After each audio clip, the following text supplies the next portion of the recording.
Online teaching કોમ્પ્યુટરમાં ધોરણ 5 પાઠ 5 એનું સ્વાધ્યાય જોઈએ. એમાં પ્રશ્ન પહેલો, કૌંસમાં આપેલા શબ્દમાંથી યોગ્ય શબ્દ પસંદ કરીને ખાલી જગ્યા પૂરો. એમાં પહેલી ખાલી જગ્યા જોઈએ. ખાલી જગ્યા આપેલી છે, પાછળ બે વિકલ્પ આપેલા છે.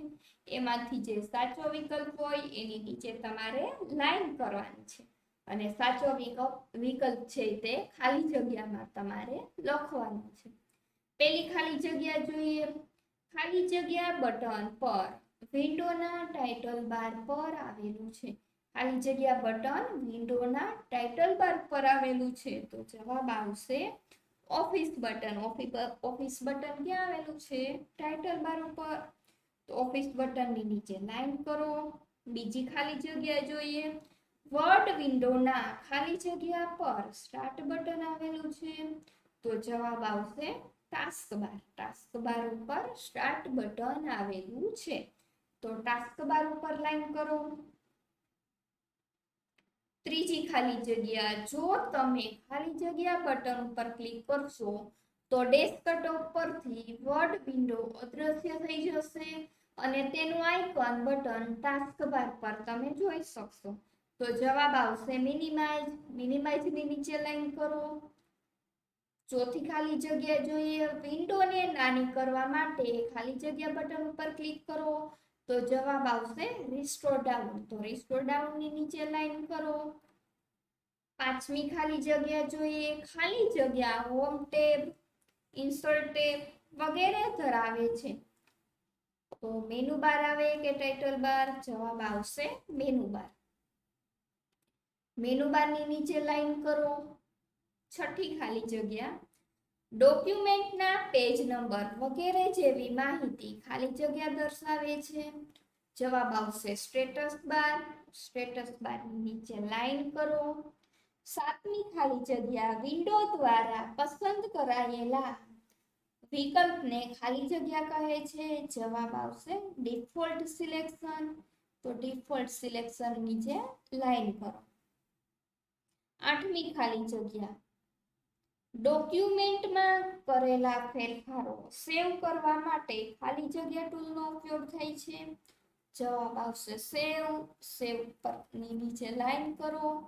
નવમી ખાલી જગ્યા જોઈએ. સેવ કરેલા ડોક્યુમેન્ટને ખોલવા માટે ખાલી જગ્યા ટૂલનો ઉપયોગ થાય છે. જવાબ આવશે ઓપન. ઓપનની નીચે લાઈન કરો. 10મી ખાલી જગ્યા, નવો કોરો વર્ડ ડોક્યુમેન્ટ ખોલવા માટે ખાલી જગ્યા ટૂલનો ઉપયોગ થાય છે. જવાબ આવશે ન્યૂ. ન્યૂની નીચે લાઈન કરો. 11મો એક સિમ્બોલ આપેલો છે એ ટૂલ્સનું આઇકન શું છે એનું નામ દર્શાવવાનું છે. જવાબ આવશે ન્યૂ કે ઓપન? તો જવાબ આવશે ઓપન. તો ઓપનની નીચે લાઈન કરો. 12મી ખાલી જગ્યા જોઈએ. સમગ્ર લખાણ એકસાથે સિલેક્ટ કરવા માટે ખાલી જગ્યા ઉપર ક્લિક કરો. જવાબ આવશે સિલેક્ટ ઓલ. સિલેક્ટ ઓલની નીચે લાઈન કરો. 13મી ખાલી જગ્યા, પસંદ કરેલા લખાણને ગાઢા, જાડા, ફોન્ટ સ્ટાઇલમાં બદલવા માટે ખાલી જગ્યા બટન પર ક્લિક કરો તો જવાબ આવશે બોલ્ડ. બોલ્ડની નીચે લાઈન કરો. 14મી ખાલી જગ્યા, પસંદ કરેલા લખાણને આગળ તરફ ઢળતા અક્ષરોમાં બદલવા માટે ખાલી જગ્યા ઉપર ક્લિક કરો. આગળની તરફ એટલે ત્રાંસા તો જવાબ આવશે ઇટાલિક. ઇટાલિકની નીચે લાઈન કરો. 15મું, ફોન્ટ સાઇઝ વધારવા માટે ગ્રો ફોન્ટ બટન પર ક્લિક કરો. જવાબ આવશે ગ્રો ફોન્ટ. ગ્રો ફોન્ટની નીચે લાઈન કરો. 16મી ખાલી જગ્યા, ફોન્ટ સાઇઝ ઘટાડવા માટે ખાલી જગ્યા બટન પર ક્લિક કરો. જવાબ આવશે શ્રિંક ફોન્ટ. શ્રિંક ફોન્ટની નીચે લાઈન કરો. 17મી ખાલી જગ્યા, વર્ડમાં ખાલી જગ્યા ચિત્રનો સંગ્રહ કરે છે. જવાબ આવશે ક્લિપઆર્ટ. તો ક્લિપઆર્ટની નીચે લાઈન કરો. 18મી ખાલી જગ્યા, ડોક્યુમેન્ટને વધારે આકર્ષક કરવા માટે ખાલી જગ્યાનો ઉપયોગ થાય છે? જવાબ આવે છે વર્ડ આર્ટ. વર્ડ આર્ટની નીચે લાઈન કરો. સિલેક્ટ કરેલા લખાણને પેજની વચ્ચે ખસેડવા માટે ખાલી જગ્યા ઉપર ક્લિક કરો. જવાબ આવશે સેન્ટર. સેન્ટરની નીચે લાઈન કરો. 20મી ખાલી જગ્યા. સિલેક્ટ કરેલા લખાણને પેજની જમણી બાજુ ખસેડવા માટે ખાલી જગ્યા ટૂલનો ઉપયોગ થાય છે? જવાબ આવશે અલાઇન ટેક્સ્ટ રાઇટ. જમણી બાજુ એટલે રાઈટ બાજુ. તો અલાઇન ટેક્સ્ટ રાઇટની નીચે લાઈન કરો. 21મી ખાલી જગ્યા. સિલેક્ટ કરેલા લખાણને ડાબું અને જમણું માર્જિન યોગ્ય રીતે ગોઠવવા માટે ખાલી જગ્યા ટૂલનો ઉપયોગ થાય છે? જવાબ આવે છે જસ્ટિફાઈ. જસ્ટિફાઈની નીચે લાઈન કરો. 22મી ખાલી જગ્યા. સિલેક્ટ કરેલા લખાણની નીચે લીટી દોરવા માટે ખાલી જગ્યા ટૂલનો ઉપયોગ થાય છે? જવાબ આવશે અંડરલાઈન. અંડરલાઈનની નીચે લાઈન કરો. 20મી ખાલી જગ્યા. સિલેક્ટ કરેલા લખાણને કેપિટલ કે સ્મોલ લેટર્સમાં બદલવા માટે ખાલી જગ્યા ટૂલનો ઉપયોગ થાય છે? જવાબ આવશે ચેન્જ કેસ. ચેન્જ કેસની નીચે લાઈન કરો. 24મી ખાલી જગ્યા. સિલેક્ટ કરેલા લખાણનો કલર બદલવા માટે ખાલી જગ્યા ટૂલનો ઉપયોગ થાય છે? જવાબ આવશે ફોન્ટ કલર. ફોન્ટ કલરની નીચે લાઈન કરો. 25મી ખાલી જગ્યા. સિલેક્ટ કરેલા લખાણને પેજની ડાબી બાજુએ ખસેડવા માટે ખાલી જગ્યા ટૂલનો ઉપયોગ થાય છે? ડાબી બાજુ એટલે લેફ્ટ બાજુ. જવાબ આવશે align text left. Align text લેફ્ટની નીચે લાઈન કરો. 26મી ખાલી જગ્યા. ડોક્યુમેન્ટમાં સ્પેલિંગ અને ગ્રામરની ભૂલો ચકાસવા માટે ખાલી જગ્યા ટૂલ્સનો ઉપયોગ થાય છે? જવાબ આવશે સ્પેલિંગ એન્ડ ગ્રામર. તો સ્પેલિંગ એન્ડ ગ્રામરની નીચે લાઈન કરો. 27મો પ્રશ્ન. ફકરાની શરૂઆતના અક્ષરને મોટો કેપિટલ કરવા માટે ખાલી જગ્યા ટૂલનો ઉપયોગ થાય છે? જવાબ આવે છે ડ્રોપ કેપ. ડ્રોપ કેપની નીચે લાઈન કરો. 28મી ખાલી જગ્યા. ડોક્યુમેન્ટમાં તારીખ ઉમેરવા માટે ખાલી જગ્યા ટૂલનો ઉપયોગ થાય છે? જવાબ આવે છે ડેટ એન્ડ ટાઈમ. તો ડેટ એન્ડ ટાઈમની નીચે લાઈન કરો. 29મો પ્રશ્ન. ડોક્યુમેન્ટના ચોક્કસ પેજ કે લાઈન પર સીધા જ કૂદીને જવા માટે ખાલી જગ્યા ટૂલનો ઉપયોગ થાય છે? જવાબ આવે છે ગો ટુ. ગો ટુની નીચે લાઈન કરો. 30મી ખાલી જગ્યા. બધા જ શબ્દોને એકસાથે બદલવા માટે find and replace dialogues box ખાલી જગ્યા બટન પર ક્લિક કરો. તો જવાબ આવશે રિપ્લેસ ઓલ. તો રિપ્લેસ ઓલની નીચે લાઈન કરો. 31મો ખાલી જગ્યા. વર્ડ ડોક્યુમેન્ટમાં ખાલી જગ્યા રેખા સ્પેલિંગની ભૂલ સૂચવે છે? તો જવાબ આવશે લાલ. લાલની નીચે લાઈન કરો. 32મી ખાલી જગ્યા. છેલ્લી ક્રિયાને ઉલટાવવા માટે ખાલી જગ્યા ટૂલ્સ પર ક્લિક કરો. જવાબ આવશે અન્ડુ. અન્ડુની નીચે લાઈન કરો. 33મી ખાલી જગ્યા. અંકોવાળી યાદી રચવા માટે ખાલી જગ્યા ટૂલનો ઉપયોગ થાય છે? જવાબ આવશે નંબરિંગ. નંબરિંગની નીચે લાઈન કરો.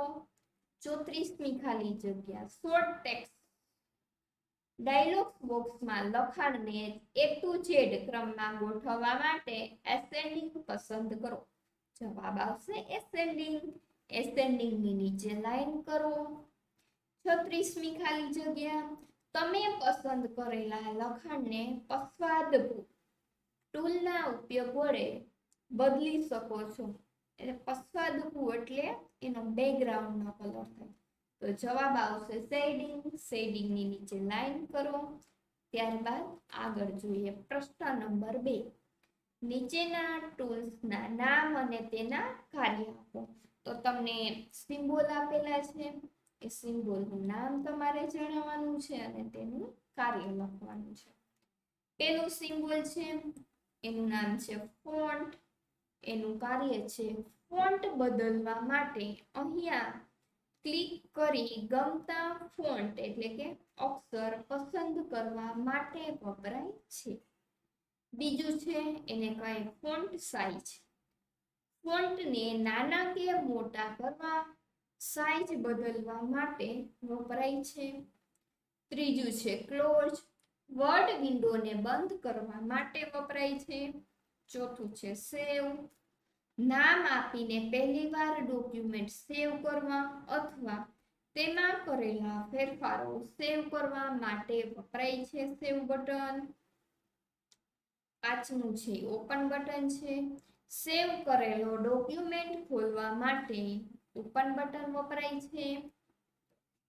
છઠ્ઠું છે ન્યૂ. નવો કોરો ડોક્યુમેન્ટ ખોલવા માટે ન્યૂ બટન વપરાય છે. સાતમું છે સિલેક્ટ. એક સાથે સમગ્ર લખાણ સિલેક્ટ કરવા માટે સિલેક્ટ બટન વપરાય છે. આઠમું છે બોલ્ડ. સિલેક્ટ કરેલા લખાણને ઘેરા જાડા ફોન્ટ સ્ટાઇલમાં બદલવા માટે ફોન્ટ બટન વપરાય છે. નવમું છે ઇટાલિક. સિલેક્ટ કરેલા લખાણને ઇટાલિક એટલે કે જમણી તરફ ઢળતા ફોન્ટ સ્ટાઇલમાં બદલવા માટે ઇટાલિકનો ઉપયોગ થાય છે. 10મું અહીંયા જો ફૂલ સ્ટોપ કરતા ભૂલાઈ ગયો છે તો તમે અહીંયા ફૂલ સ્ટોપ કરી લેજો. અહીંયા પણ ભૂલાઈ ગયો છે. 10મું અંડરલાઇન. સિલેક્ટ કરેલા લખાણની નીચે લાઈન કરવા માટે અંડરલાઇન ટૂલ્સનો ઉપયોગ થાય છે. ત્યારબાદ 11મો પ્રશ્ન જોઈએ. એનું નામ છે ચેન્જ કેસ. સિલેક્ટ કરેલ લખાણને કેપિટલ કે સ્મોલ અક્ષરોમાં ફેરવવા માટે ચેન્જ કેસ વપરાય છે. 12મું ફોન્ટ કલર. સિલેક્ટ કરેલ લખાણનો રંગ બદલવા માટે વપરાય છે.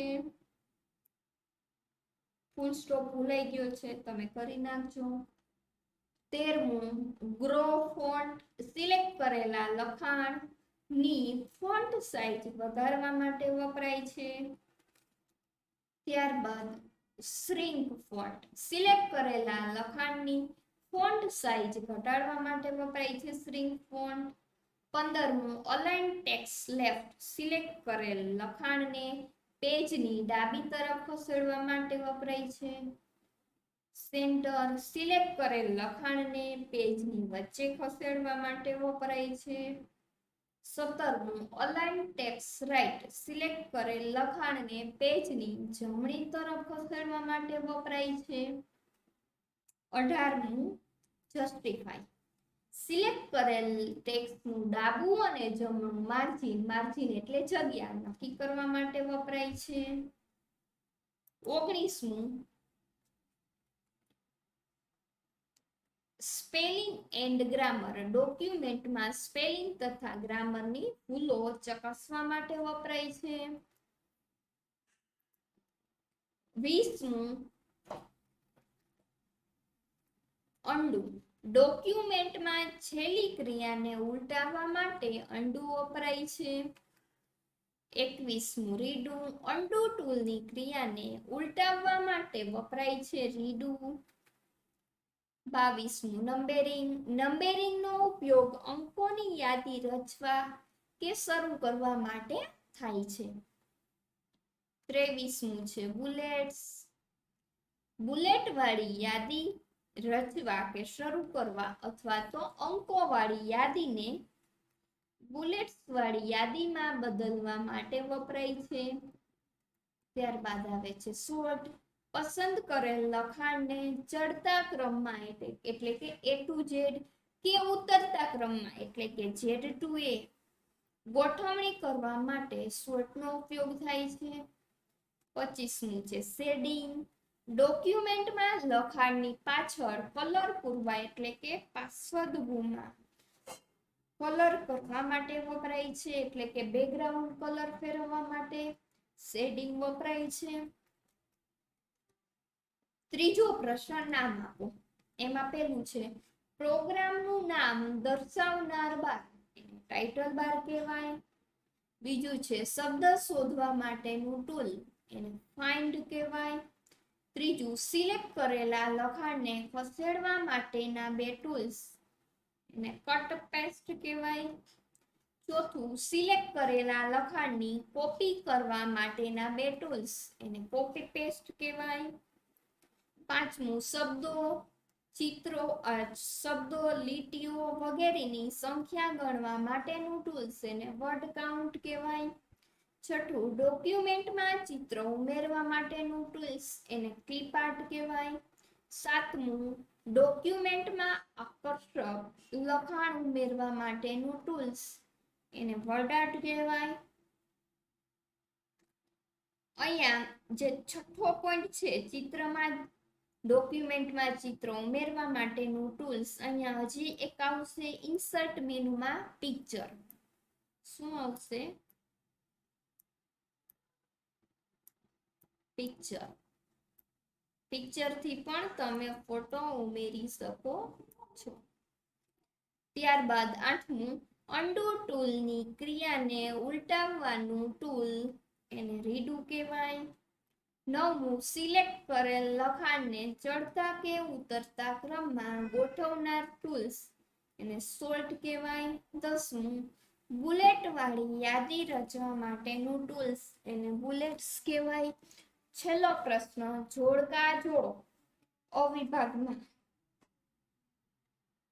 ચિત્ર આપેલા છે આઇકન સ્વરૂપે, એનું નામ બ વિભાગમાં આપેલું છે અને ઉત્તર વિભાગમાં એનું નામ લખવાનું છે. તો પેલું છે સિમ્બોલ એને સ્ટાર્ટ બટન કહેવાય. બીજું છે એને ઓફિસ બટન કહેવાય. ત્રીજું છે એને વર્ડ આઇકન કહેવાય. ચોથું છે એને વર્ડ હેલ્પ બટન કહેવાય અને પાંચમું છે એને ક્લોઝ બટન કહેવાય. તો અહીં આપણે આ ચેપ્ટર 4 છે એ પૂરો થાય છે. Thank you.